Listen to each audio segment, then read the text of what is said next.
Welcome to Transformative Principal, where I help you stop putting out fires and start leading.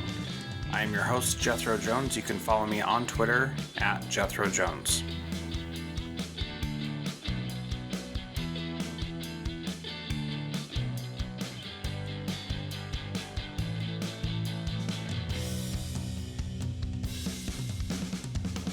Welcome to Transformative Principal and the authority here on the B Podcast Network. I'm doing a simulcast because I think that this topic is so important, and I'm so grateful to have James Anderson on the show again.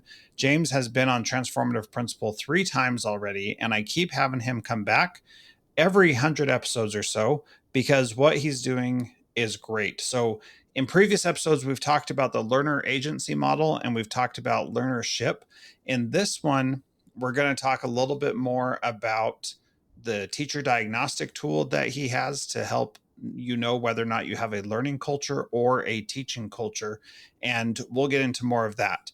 James is a prominent Australian-based international speaker, author, and educator who is deeply committed to enhancing our capacity for effective learning, which I love because that's what he focuses on.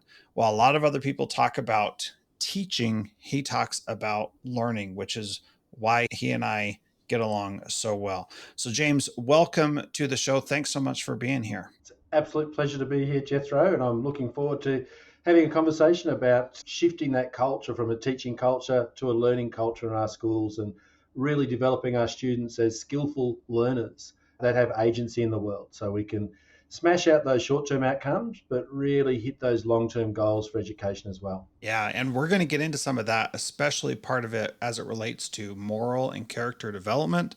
We're not going to go super deep, but we are going to chat about that a little bit, and I think that is really important.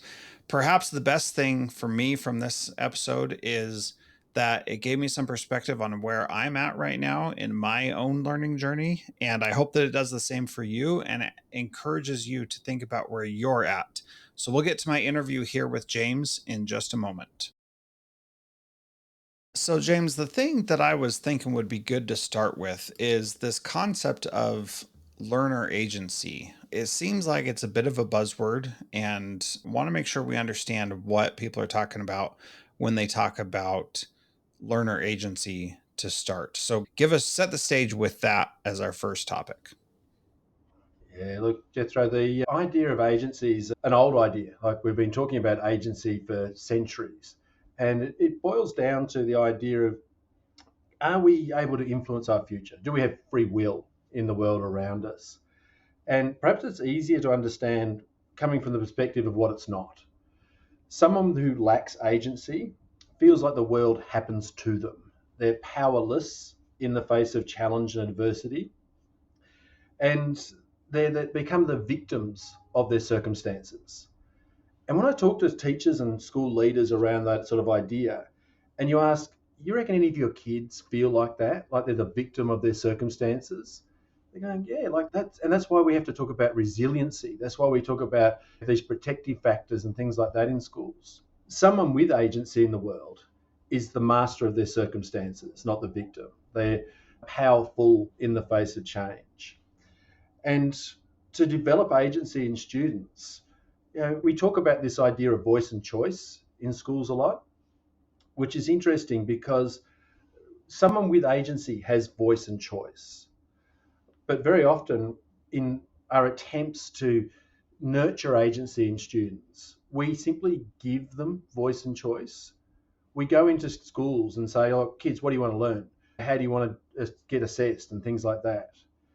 And my challenge to leaders has always been, if the voice is one they already had, except that we had gagged them, and if the choice is one they could already have made, except for the fact that we hadn't given them permission, the question then becomes, are we giving them the power to choose or merely the permission to choose?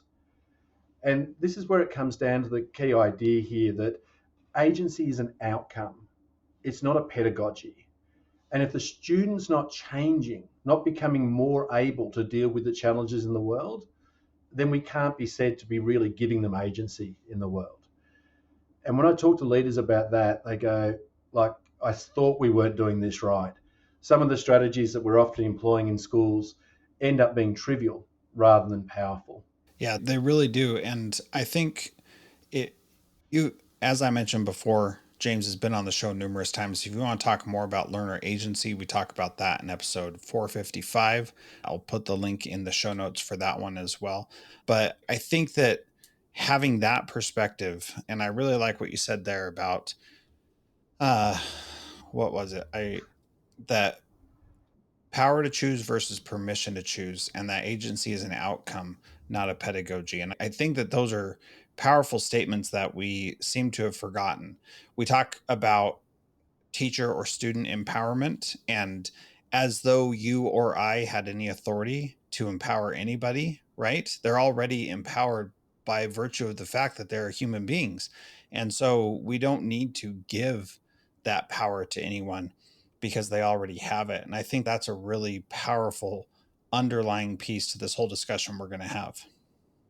Well, I'm not sure they actually do have it. I think that we can restrict it, but there are some things in the world that we don't have agency over, and we actually have to need to grow and we have to become better learners in order to develop that agency. And that's the part where I was just saying about the student needs to change.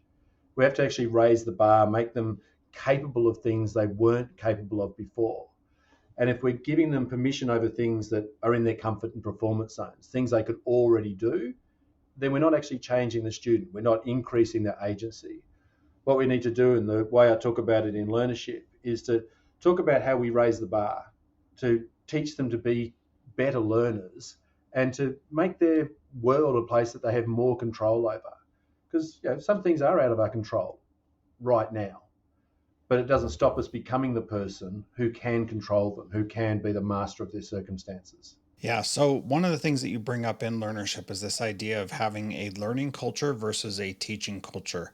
Can you define the difference between those two briefly? Yeah, look, in the book, we haven't actually mentioned it, in my new book, Learnership, I talk about 6 different levels of learnership, 6 different ways of going about learning. And what I've found is that in many schools, the default way we go about learning, the sort of unspoken rules about learning in the school, is about learning's about teaching and it's about performing. For example, I ask teachers, when you sit down to plan a unit of work, what's your first question that comes to mind? In fact, I asked this just recently of a group of about 60 principals in Pakistan. And the common response was that their teachers would ask how to make learning happen, which is really remarkable because if you think about the words of John Holt, he talks about how learning's not the product of teaching. Learning is the product of the activity of learners. And that we can be the best teachers in the world. We can formulate the most skillfully crafted feedback in the world. But if the student chooses not to engage in it, if the student decides not to take on that challenge, if the student doesn't listen to the feedback, nothing happens. And so, what we get in these schools that are focused on teaching and performance is we get the learning happen. Right? We can get there, we know the most effective teaching strategies, and we can get kids through the curriculum. But what's happening is we're not creating learners. For example, can I tell you a story? Yeah. That'd be great. I was working with a teacher recently who was getting some of the best Year 12 results for her business management class. Now, even just that statement's kind of odd because she wasn't getting any results at all. Her students were getting the results. But in this teaching culture that we've created, all the credit was going to her. She was doing all the work and she was doing all the heavy lifting of learning in the classroom. The kids, and John had his words, were coming to school to watch her work. They would come to school and she would do the teaching, collect the books, give them the feedback, tell them what to do. And as long as the kids did what they were told, they were almost guaranteed great results. The learning was happening. But what do you reckon happened to those kids when they got to first year university, where there wasn't someone in charge of the learning for them? The kids had been learning, but hadn't become learners. And I think that's where we've sort of missed things a little bit. We've become so obsessed with the skill of teaching. And it's important, don't get me wrong, it's not an either or thing. We need skillful teachers. but I reckon we've got skillful teachers. What we need is skillful learners, and that's where my work focuses. Yeah. Yeah. So, how do we know if we have a teaching culture or a learning culture? Yeah. I've developed a diagnostic that you can link to from the book that allows teachers, leaders to observe the behaviors learners are engaging in their classrooms. And what it ends up showing you is it shows you the level of learnership that's currently in your school. And it'll answer the question, are most of the learning behaviors associated with non-learners, the sort of learners that don't participate in learning at all? Are they associated with what I call beginning learners? These are the learners who are active, they are engaged, but they're in their comfort zone all the time. And we're trading what they're prepared to do for what they should be doing to grow. It'll tell you whether it's all about the performance and you've developed what I call a performance culture. It'll tell you if the level of learnership is at that teacher directed part, where it's a teaching culture, or, and this is where we're starting to talk, if we're getting it to the level where it's about learning and the process of learning, or it's about growth, where the agile learner sits and the focus becomes about growth. And in the story I just told, the dominant culture was clearly a teaching culture. Everything was driven by the teaching. And as I said, you had to trade for the learners. But when you look at this, the results of this diagnostic, and I've had lots of schools go through it now, it gives you a really clear snapshot of where your learners are at, the sort of level of learnership that they're engaging in. And the beauty of it is that by looking at it, it tells you what you need to do to improve the level of learnership in your school, where the levers are to say, all right, this is what's driving the unspoken rules about learning in our school, and what do we need to do to shift it? Mm-hmm.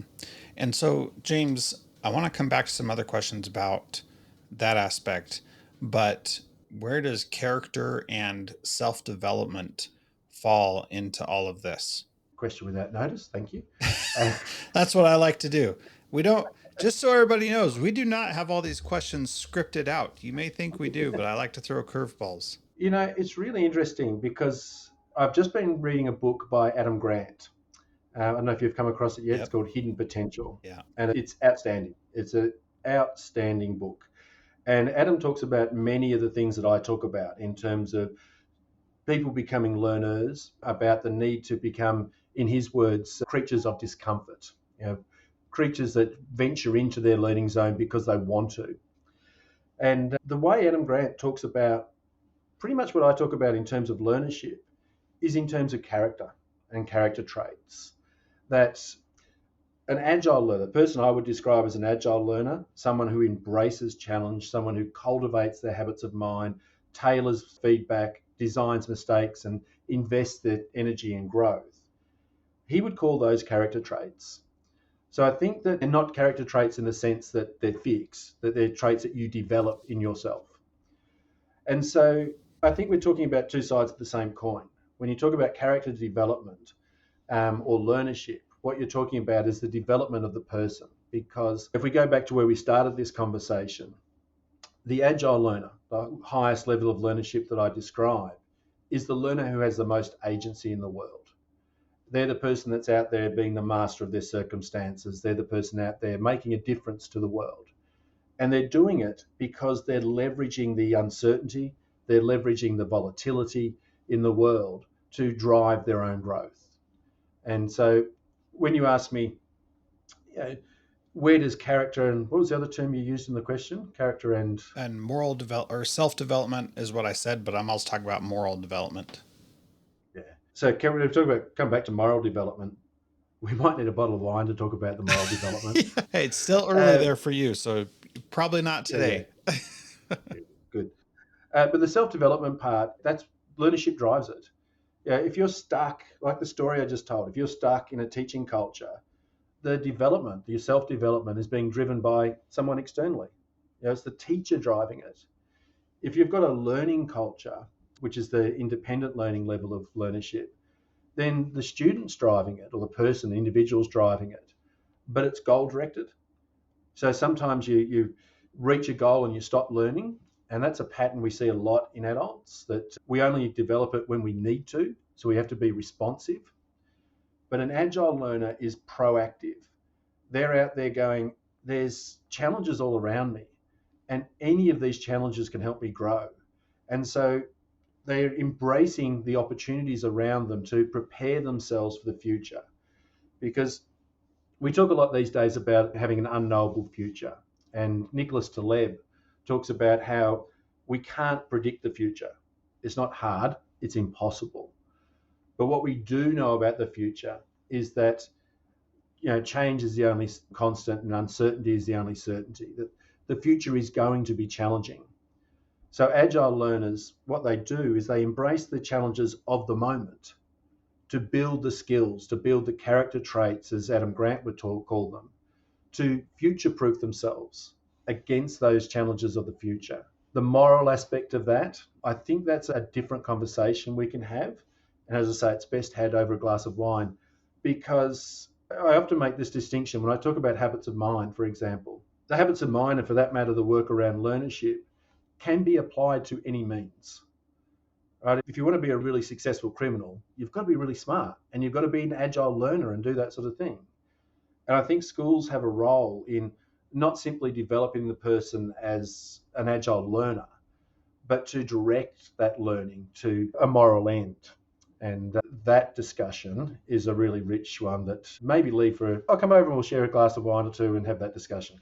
Yeah, so I think I'm glad that you brought that up, because that piece of recognizing that it's not just enough to educate someone, but you also have to educate them morally as well, is key here. And that's a theme that is woven throughout the book, that is not said like you must teach morals, but at the same time, like being able to have kids have agency and be powerful, we want them to have good morals and to have a um, good plan for the future. So Aristotle, for example, said that transforming habits of what we're things that we do early in life creates the foundation for the later development of virtues, which is who they are later in life. And that note is from Marvin Berkowitz's Primed book, which talks a lot about character education. So So I important. these things are important, and we can't just separate them completely and say this is only about academics, and we have to include these things as well. It's interesting. One of my very first pieces of thought leadership, I was still in schools and I was working with habits of mind, and I came up with a diagram and I said, this is what schools are responsible for. And I said, in the middle, like a target diagram. In the middle is the content. We've got to teach kids stuff, the curriculum, the outcomes that we know are important. Around that, we need to teach them thinking skills, the way to interact with that knowledge. So it's not just a body of knowledge, but you can do stuff with it. And this is where the habits of mind fitted in. Around the outside of those thinking skills were the dispositions to use those strategies to act on the content. And when I put that piece together, I initially thought, that's brilliant. People will love this. Shows where those dispositions fit. And then I was talking to a teacher in a school here in Victoria, and she said, James, we love the habits of mind where the kids are really enjoying it. And we're using the habits of mind to look at some of the great crimes in history, things like the Great Train Robbery and things like that, and looking to see how the criminals use their habits of mind to get away with their crimes. And I went, oh, if there's not a better context to do that. Yeah. And what we realized is my diagram was missing a level, that we need to teach the content, we need to teach the thinking strategies, we need to teach the dispositions, but around that are the principles, the ethics, the virtues that guide the direction to which you apply all of that. And what I often find in schools is that we focus very much on those inner two rings, on the content and the thinking skills. We advocate for the outside two. The front page and the prospectus of the school talks all about the virtues and all about the dispositions. But what goes on in the classroom is all about the content and the thinking skills. And I think we need to broaden that view. And in part, that's what learnership does. It talks about how we develop those dispositions and become skillful learners that are able to go out and have agency in the world. That's a good point, that if you're using the habits of mind to talk about how to get away with a crime. That's not really what we want the habits of mind to be used for. And we should take a step back and be more intentional about the examples that we're bringing in to the classroom. And I think that this is a big deal that touches all aspects of education, and we need to be much more thoughtful about those things. We could go on a whole tangent about that, but we won't during this conversation. I've got a lot more stuff coming out about character stuff in the next few months. So I think I'd like to go back to that idea of having a learning culture versus a teaching culture. You talked a little bit about the diagnostic, and so talk to us a little bit more about the kinds of things that we should be looking for as we are evaluating whether or not we have a learning culture or a teaching culture. Yeah. So what this diagnostic produces is basically a bar graph that shows you the frequency of behaviours associated with non-learners, beginning learners, performance learners, directed, independent, and agile learners. And it does two things. One, it gives you a snapshot of the current learning culture, the unspoken rules that are driving the learning in your school. And what's really interesting is that teachers agree with it straight away. Like, it's their data and you've visualized it, and they go, yep, that's what's going on. And they can see that they've got a really common pattern is to have the middle two bars around directed and performance learning shot up really high, and then a skew to the left, which is all the beginning and non-learning behaviors, and a real drop off. Very few behaviors around independent and agile learners. And we have to ask the question then, well, why is that? And the short answer is because teachers are doing all the learning. Teachers are in charge of everything. And at the same time, in this, we started the conversation about the sort of world that kids are growing up in that's full of challenges and uncertainty. And what's happening is teachers are rushing in and protecting kids from that. They're saving them. Like, I had one primary school I was working with that really big drop off between directed and independent learners. And the principal had actually asked me to come out and work with them because he thought something wasn't right, but he wasn't quite sure what it was. And he said, read these reports, James, tell me what's going on here. And what I started reading was teachers saying that James works really hard, even when things get tough. And I read it and went, what do you mean, even when? Like, it's when things are tough, you've got to work hard. And what was happening is that as soon as these kids post-COVID started to struggle, teachers were rushing in and rescuing them. They're saying, oh, don't worry, we won't make it too hard for you. And to come back to what Adam Grant said, that we need to become creatures of discomfort. No, they were making kids creatures of comfort. They were making kids, I'll make it easy for you, I'll make it protected. In one of my books, I talk about the learning landscape, and I use the analogy of climbing a mountain. And I said to these teachers that you've got to let the kids climb, make it safe, give them a harness, but don't hoist them up. And so when we started looking at what's going on in a school like that, and it's really sort of common diagnostic result, is two things are happening. One, they're protecting kids from challenge, and two, they're controlling all the learning with the teachers. And I have to talk to them and say, look, to achieve growth, to help kids raise the bar, to increase the agency they have in the world, to smash out their short-term outcomes, but also allow them to thrive in the world afterwards. We need skillful teachers, but we also need skillful learners. And at the moment, we are robbing them of that opportunity. And I use the example, and I hope you know my example. If I say Torval and Dean, do you know who I'm talking about? I don't actually. Man, I'm going to have to get a better example. Torval and Dean were two very famous figure skaters in about the 84, maybe 80. I want to say 84, but it shouldn't have been a Winter Olympic year. But they did a very famous dance to Bolero. And anyway, you can picture it, two figure skaters. Yeah. And I picture the role of the teacher and the role of the learner like two figure skaters, both doing different things in partnership. And when you see them working together, the expert teacher and the expert learner, it's a thing of beauty. But at the moment in the teaching culture, what we've got is we've got teachers doing the spins, doing the flips, doing the jumps and all the rest of it. And some of the kids are holding onto the edge, skating around the outside. A few of them are still sitting in the bleachers doing up their skates. Yeah. So when teachers see this, the results of this diagnostic, they go, yeah, that's our school. We're doing all the heavy lifting of learning. That's why I'm going home so exhausted. I'm doing all this hard work. And then what I do is I say, just take these results, move it one notch to the right. And everybody in the room goes, oh my God, I would love that. Yeah. I would have so much more time. I would enjoy my job so much more. The kids would get so much more out of their learning if we could do that.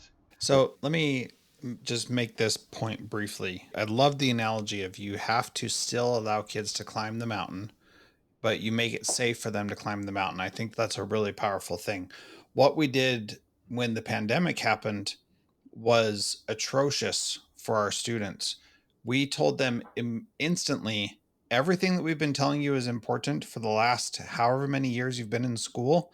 We are now telling you it doesn't matter because we can cancel it just like that. And the problem is that once we told kids that, it's taken a lot of kids a lot of time to come back and say, okay, maybe this does really matter. And the problem is that we didn't really have an answer for why that mattered. And you just articulated it beautifully, that we've done too much to prevent our kids from experiencing any negative effects. We've done too much to prevent them from feeling frustration or difficulty or being uncomfortable or anything like that. And that really is the challenge. And yet, your story right there at the end so perfectly illustrated what every teacher wants. They want agile learners in their classroom, but they don't think that it's possible, or they think that the pressure is so high that they have to perform that they can't waste any time letting kids be agile. And they why is it that it's so hard to see that really is the best way to do things, James? Well, I don't know if it's hard to see, it's hard to know what to do.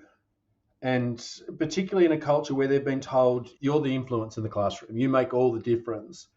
And with that has come blame.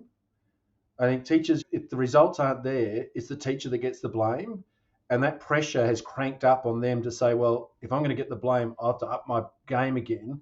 And they up the game, ups the pressure, and it sort of chased itself like that. And teachers have felt more and more locked into I've got to do the job, I've got to do the job, I've got to do the job.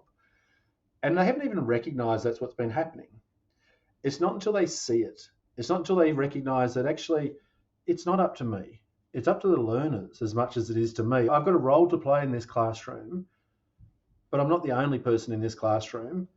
They've got to do something. This is the part that I think I've added in the book, that they didn't know quite what it was. They could say, oh, you've got to work harder, take responsibility for your, like, what does that mean? And when I talk about how we teach them, literally teach students in a way that helps them become comfortable with that discomfort of their learning zone. Intentionally in your classroom, tell kids that this is similar to Eduardo Brasino's work. I'm sure you're familiar with his latest book, The Performance Paradox. And he talks about how we have to move intentionally in and out of our performance and learning zones. But what we tend to do in classrooms is just tell kids, this is what we're doing today.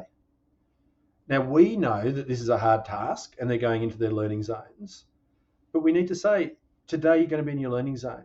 And your learning zone means that you're going to feel like you're going to you're going to struggle. You're going to make mistakes. And one of the strategies I talk about with my schools is to tell kids in that context, give them a mistakes quota. Not to say we need mistakes are okay, they're part of learning, because not all mistakes are, but to say you're expected to make between 5 and 15 mistakes this lesson. And if you don't, you're not working in the right way. And people sort of go, what? But then the next lesson to say, all right, kids, today, this lesson's different. We're in our performance zone. And in our performance zone, it's about reliability, it's about consistency. It should be about being really focused on getting it right and minimizing mistakes. And that intentionality, I mean, I talk about learning as expertise. The expertise of learning is what learnership is. And one of the things that experts in any area do is they're very deliberate, they're very intentional. But I think in classrooms, what students do is they kind of learn, and it's just, what we do sort of thing. And there's very little intentionality, very little deliberateness about it. And part of that's from a lack of understanding of what it should look like. So, James, So, how do you show them what it looks like? yeah, so the learnership matrix in the first instance is what skillful learning looks like. They can tell you, teachers can tell you that this kid not engaging in the learning process well, but this one's much better at it. But they lack the language to describe it. Coming back to this idea of expertise, one of the other things that any area of expertise has is a rich language to describe the area.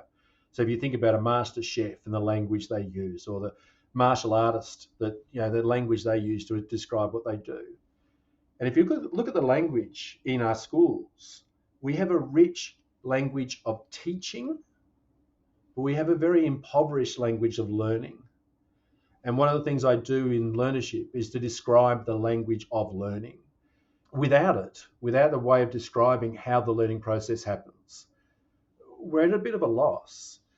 And where I was going just a second ago, teachers are expert teachers, but that does not make them expert learners. And as one of my principals that I work with put it, she said that the I do, we do, you do model of teaching and learning, when it comes to the learning process, is limited by the I do part. That there is a difference in the expertise of teaching and the expertise of learning. And teachers are expert teachers, but they don't necessarily understand the learning process. And we could talk about that all day. Yeah. But when we look at the learnership matrix and we describe what it means to design mistakes, and we go, what's designing mistake? We talk about what it means to tailor feedback.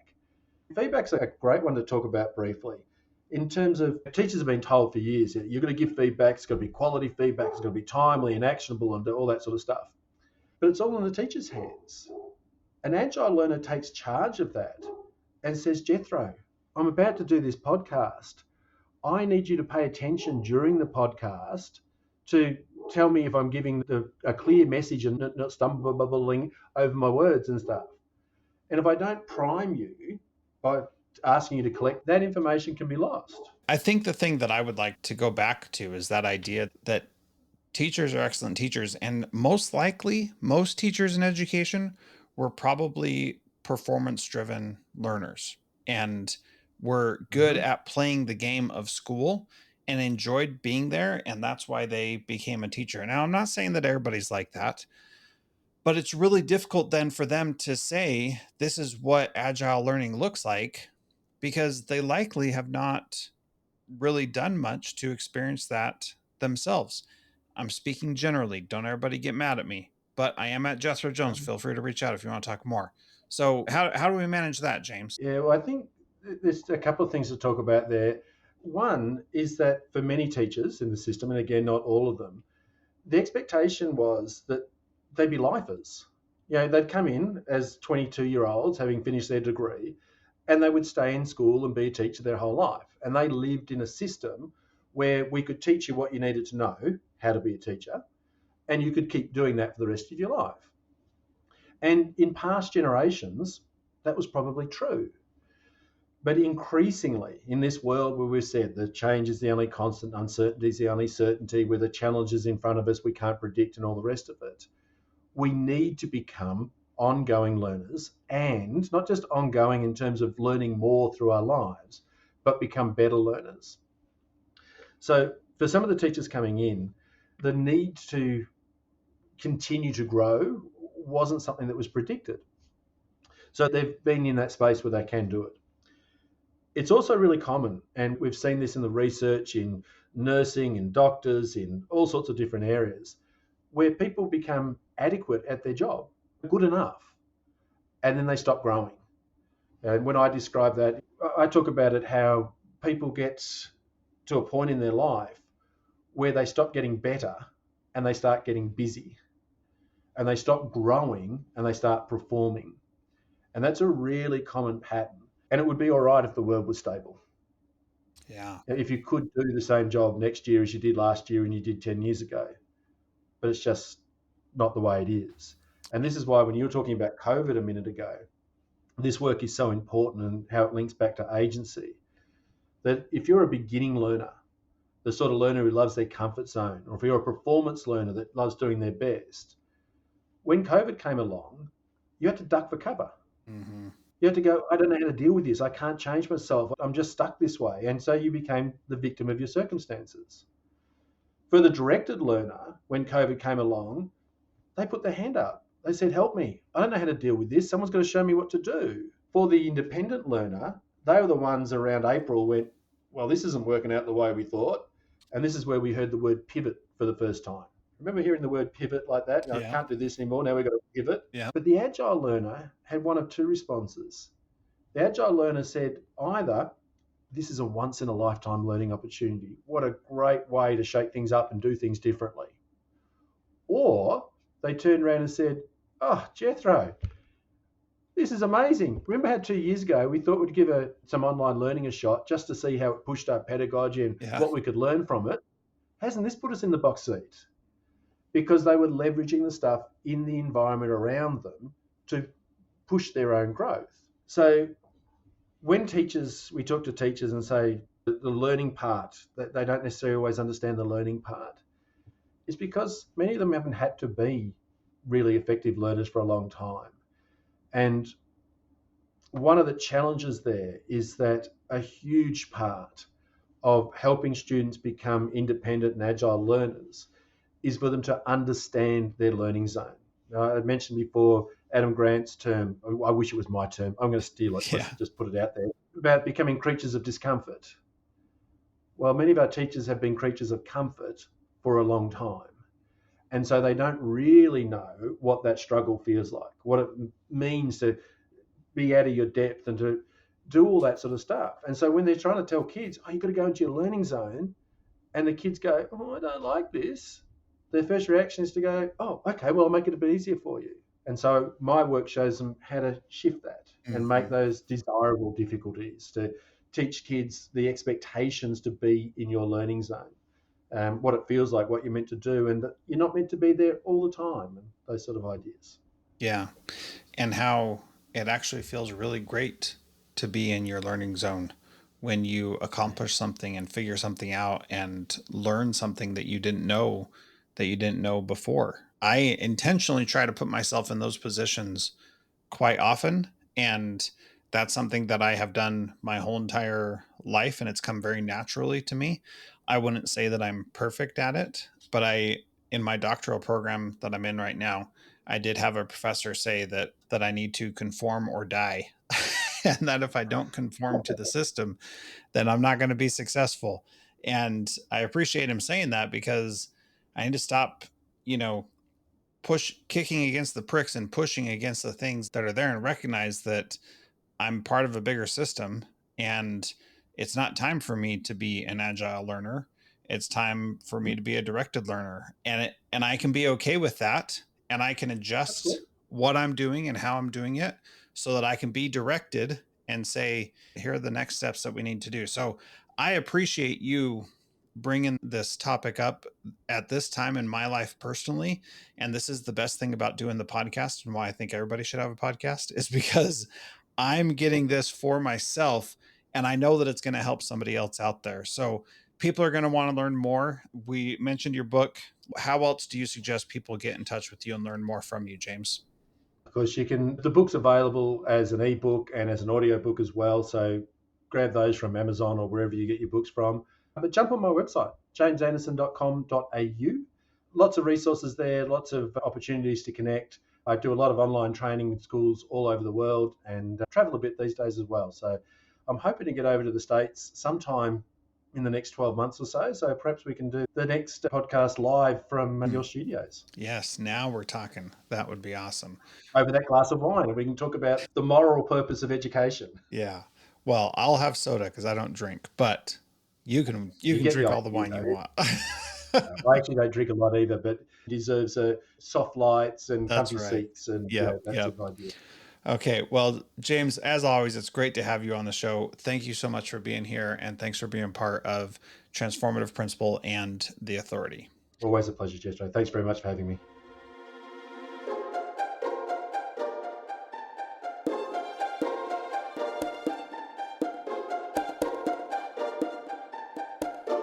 This episode was edited by Gage Sanderson.